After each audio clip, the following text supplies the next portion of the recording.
किस्मत बदलने वाली कहानी। क्या आप जानते हैं एक माँ की दुआ आपकी जिंदगी कैसे बदल सकती है? ये कहानी आपकी आंखें खोल देगी। एक नौजवान अली अपनी माँ की नसीहतों को नज़रअंदाज करता था। वो पढ़ाई के बजाय दोस्तों के साथ घूमने फिरने में मसरूफ रहता।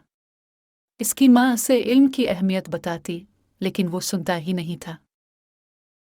अली अपनी माँ से कहता, उम्मी, आप फिक्र ना करें, मैं सब संभाल लूंगा। लेकिन हकीकत में वो अपनी जिंदगी को बर्बाद कर रहा था।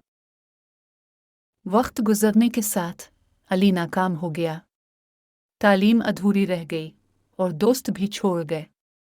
उसे एहसास हुआ कि इसने अपनी माँ की बात न मानकर कितनी बड़ी गलती की है। वो अपनी माँ के पास गया, रोते हुए मुआफ़ी मांगी और कहा, उम्मी, मुझे मुआफ़ कर दें, मैंने आपकी कदर नहीं की। माँ ने प्यार से इसे गले लगाया और कहा, बेटा, माँ की दुआ कभी रायगा नहीं जाती।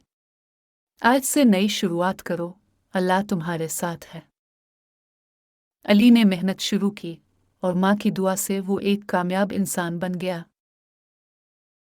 माँ की दुआ में बहुत ताकत होती है। अपनी माँ की इज्जत करें, इनकी बात मानें और देखें कैसे आपकी जिंदगी बदल जाती है। अभी अपनी माँ को फ़ोन करें और उनसे दुआ लें। इस वीडियो को शेयर करें ताकि दूसरे भी इससे सबक हासिल करें।